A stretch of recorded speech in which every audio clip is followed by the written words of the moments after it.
So hello everyone, आज का जो हमारा टॉपिक है that is isolation of pure culture and its significance. तो हम आइसोलेट क्यों करते हैं? देखो, अगर आपको किसी भी बैक्टीरिया की स्टडी करनी है तो उसको आपको क्या करना पड़ेगा, उसका प्योर कल्चर बनाना पड़ेगा, तभी आप उसकी स्टडी कर सकते हो, राइट? तो अगर आप नेचुरल हैबिटेट्स में देखो तो micro organism usually mixed population में ग्रो करते हैं।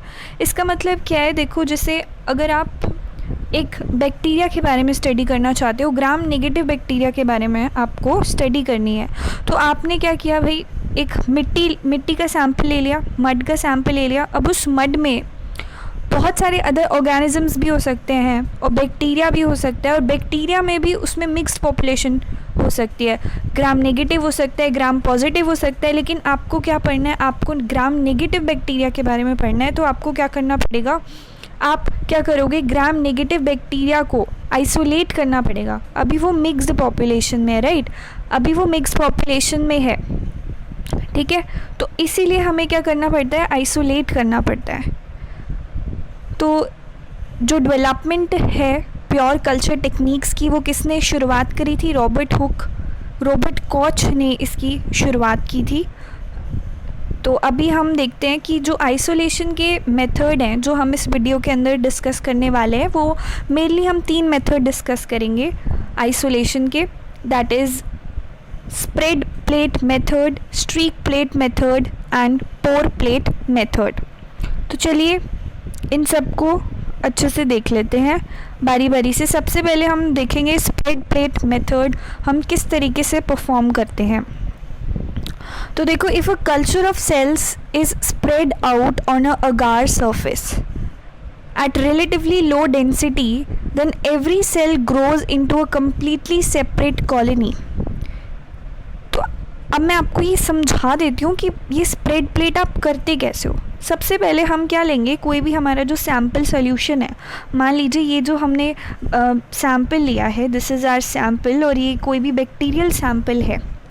उस बैक्टीरियल सैंपल को हम अपनी पेट्री डिश में, जिसके अंदर अगार है, ये देखिए, ये जो आपको येलो कलर का जो लिक्विड दिख रहा है ना, दिस इज़ योर अगार, ये आपका सॉलिड मीडियम है, राइट?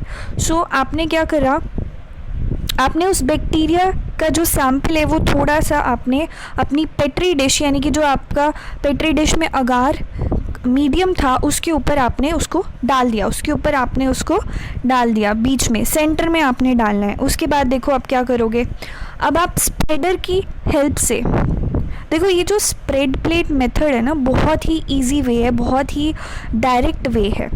इसमें हमने क्या किया, बहुत स्मॉल वॉल्यूम ऑफ जो हमारा सैंपल था उसको हमने अगार के जो हमारा प्लेट है, जो पेट्री डिश है, उसके ऊपर स्प्रेड कर लिया, राइट? अब इसके लिए आप ग्लास रॉड या फिर स्प्रेडर का यूज़ कर सकते हैं। तो ये क्या हमारा स्प्रेडर है, तो इसका यूज़ करके आप इस जो हमारे बीच में हमने डाला है उसको स्प्रेड कर देंगे अच्छे से पूरे सरफेस के ऊपर। तो अब ये देखो, स्प्रेड होने के बाद अब कुछ देर बाद जब आप देखोगे तो आपको कॉलोनीज़ नज़र आएंगी, सेपरेट कॉलोनीज़, आइसोलेटेड कॉलोनीज़ आपको दिखाई देंगी। नंबर ऑफ़ कॉलोनीज़ जो है ना, वो नंबर ऑफ़ वाइबल ऑर्गेनिजम्स के बराबर होती है इन द सैम्पल। तो आप इस तरीके से काउंट कर सकते हो माइक्रोबियल पॉपुलेशन को। तो अगर आप यहाँ पे देखोगे तो कॉलोनीज़ जो हैं वो सरफेस पे ग्रो हो रही हैं, सरफेस पे इन द सेंस कि अंदर नहीं ग्रो हो रही हैं, ठीक है?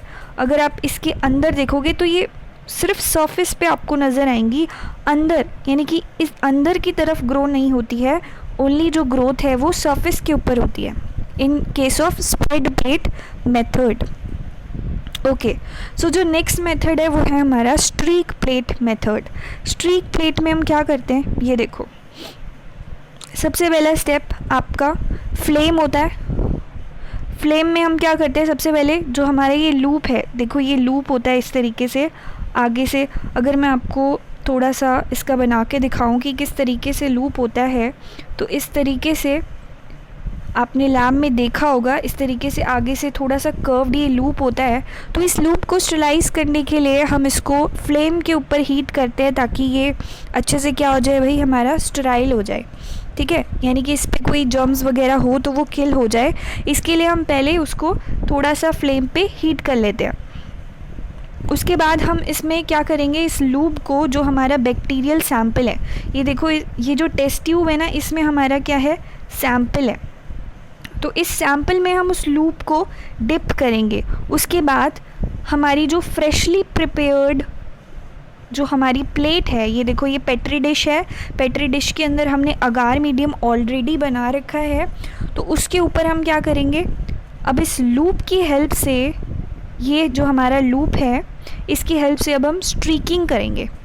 ठीक है, इसकी हेल्प से अब हम स्ट्रीकिंग करेंगे। देखो स्ट्रीकिंग कैसे करते हैं, बहुत सारे मेथड होते हैं, लेकिन मेनली जो हम यूज़ करते हैं लैब में वो जिगजैग वाला मेथड यूज़ करते हैं।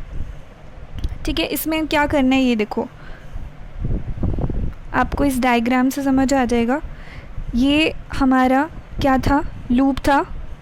ठीक है, हमने स्टार्टिंग में क्या किया, आपने ऐसे ऊपर से लेके चलना है कॉन्टीन्यूसली, ऐसे जिगजैग मैनर में, ये वाला आपने कर लिया। उसके बाद कॉन्टीन्यूसली फिर आप इस साइड करोगे, मतलब ऊपर आप करते हुए चल रहे थे, उसके बाद आपने साइड में स्ट्रीक करी, उसके बाद आप जिगजैग फिर नीचे वाली साइड में करोगे यहाँ पे। ठीक है, ये डायग्राम सेम है, पेट्री डिश सेम है, वो मैंने बस रिप्रेजेंट करने के लिए अलग अलग बना रखा है। उसके बाद ये वाली साइड से ये वाला सेक्टर हो गया, तो फिर आप अब इस साइड से स्ट्रीकिंग करनी शुरू कर दोगे, राइट। सो जो दोनों स्प्रेड प्लेट और स्ट्रीक प्लेट मेथड हैं, दोनों ही टेक्निक्स काफ़ी ज़्यादा सक्सेसफुल आइसोलेशन टेक्निक्स हैं, राइट। तो एक बार मैं स्प्रेड प्लेट वाला और स्ट्रीक प्लेट वाला आपको डायग्राम जो है वो दोबारा से दिखा देती हूँ।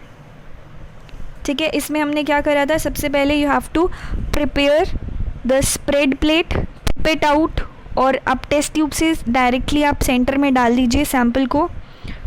उसके बाद ये आपका स्प्रेडर है, स्प्रेडर से हमने उसको स्प्रेड करना है। अच्छा, ये बात ध्यान रखना कि स्प्रेडर को आप सबसे पहले, हम क्या करते हैं एक्सपेरिमेंट करते हुए, हम इथेनॉल में डिप करते हैं। इथेनॉल में डिप करने ताकि वही वो स्टरलाइल हो जाए, उसमें जो भी जर्म्स वगैरह हैं वो सारे किल हो जाए। उसके बाद हम उससे क्या करते हैं, स्प्रेडिंग करते हैं। फिर आप क्या करोगे, spread the sample evenly on the agar surface with the sterile spreader, and then आप इंक्यूबेट करोगे। इंक्यूबेट करने के बाद ही आपको रिज़ल्ट नज़र आ जाएगा। अब जो हमारा लास्ट मेथड है that is pour plate method. देखो पोर प्लेट मेथड क्या होता है, इसमें क्या होता है कि जो हमारा ओरिजिनल सैंपल है उसको हम डाइल्यूट करते हैं काफ़ी टाइम, सेवरल टाइम्स हम उसको डाइल्यूट करेंगे ताकि उसकी जो माइक्रोबियल पॉपुलेशन है वो कम हो जाए, इतना हम उसको करेंगे। देखो आपको यहाँ पे जो मोस्ट ऑफ द बैक्टीरिया और जो फंगी होते हैं, आप उसको किल नहीं कर सकते by brief exposure to warm agar. ठीक है, पोर प्लेट मेथड को आप यूज़ कर सकते हो to determine the number of cells in a population. एक पॉपुलेशन के अंदर, एक बैक्टीरिया की पॉपुलेशन के अंदर कितने नंबर ऑफ सेल्स हैं, तो उसका आप पता लगा सकते हो with the help of pour plate method. जो टोटल नंबर ऑफ कॉलोनीज आएंगी that will be equal to the number of viable microbes in the sample. अच्छा, अब ये होता कैसे है ना, वो देख लो। ये देखो, हमने मान लेते हैं हमने पॉन्ड का वाटर लिया और उस पॉन्ड के वाटर में, ये देखो ये टेस्ट ट्यूब है। ठीक है, इस टेस्ट ट्यूब में हमने पॉन्ड का पानी ले लिया। ये ग्रीनिश कलर का आपको दिख रहा है, यानी कि इसमें बहुत ज़्यादा ही माइक्रो ऑर्गेनिजम्स है, बहुत सारे बैक्टीरियाज़ हैं। ठीक है, बहुत सारे इसमें क्या है, बैक्टीरिया हैं। अब हम क्या करेंगे, अब एक नई टेस्ट ट्यूब लेंगे और उसमें ये जो पुराने वाली टेस्ट ट्यूब थी, टेस्ट ट्यूब नंबर 1, उसका 1 ml हम टेस्ट ट्यूब नंबर 2 में डालेंगे और बाकी का जो 9 ml है वो हमारा वाटर होगा। समझ रहे हो, पुरानी वाली से हमने 1 ml सैंपल लेना है और नई टेस्ट ट्यूब में हमारा 9 ml वाटर है। डाइल्यूशन यही तो होता है, मतलब हम धीरे धीरे माइक्रो ऑर्गेनिज्म की पॉपुलेशन को, उनकी डेंसिटी को कम करते जा रहे हैं। अब हम क्या करेंगे, इन द सेम वे, अब जो टेस्ट ट्यूब नंबर 3 है उसमें टेस्ट ट्यूब नंबर 2 का 1 ml डालेंगे, इसका 1 ml सोल्यूशन डालेंगे और 9 ml वाटर होगा। ऐसे ही आप कंटिन्यूसली करते जाओगे काफ़ी सारे स्टेप में। ऐसे ही ये टेस्ट ट्यूब नंबर 4 में टेस्ट ट्यूब नंबर 3 का 1 ml हम सैंपल डालेंगे और बाकी 9 ml पानी डालेंगे। सिमिलरली जो हमारी टेस्ट ट्यूब नंबर 5 है उसमें 9 ml पानी होगा और 1 ml प्रीवियस टेस्ट ट्यूब का सैंपल होगा। अब आप देखोगे कि कलर चेंज होने लग जाएगा, यानी कि सबसे ज़्यादा जो बैक्टीरिया की पॉपुलेशन थी या माइक्रो ऑर्गेनिज्म की पॉपुलेशन थी वो कहाँ पे थी, वो आपकी टेस्ट ट्यूब नंबर 1 में थी। और सबसे कम पॉपुलेशन किस में है, सबसे कम जो डेंसिटी है माइक्रो ऑर्गेनिजम्स की वो टेस्ट ट्यूब नंबर 5 में है, राइट। अगर आप इसका कल्चर भी देखोगे तो देखो ये टेस्ट ट्यूब नंबर 4 का दिखा रखा है। टेस्ट ट्यूब नंबर 4 में कितने सारे कॉलोनीज़ आपको मिल रही हैं, यानी कि उसमें माइक्रोब्स ज़्यादा थे। और टेस्ट ट्यूब नंबर 5 क्योंकि उससे ज़्यादा डाइल्यूट थी तो उसमें माइक्रो ऑर्गेनिजम्स का जो ये हमारी कॉलोनीज़ आती हैं वो कम आई। तो जो सबसे ज़्यादा डाइल्यूट होगा उसमें कॉलोनीज़ सबसे कम आएंगी, उसमें कॉलोनीज़ सबसे कम आएंगी। तो पोर प्लेट मेथड के अंदर हम बेसिकली कर क्या रहे हैं कि जो हमारा ओरिजिनल सैंपल है उसको हमने इतना डाइल्यूट कर दिया है कि जो हमारी माइक्रो ऑर्गेनिज्म की पॉपुलेशन है वो कम होती जाए, ठीक है, वो कम होती जाए। और जो आइसोलेटेड सेल्स हैं वो फिर कॉलोनीज़ में ग्रो हो जाते हैं। और ये आप क्या कर सकते हो, प्योर कल्चर बनाने के लिए आप यूज़ कर सकते हो। Thank you.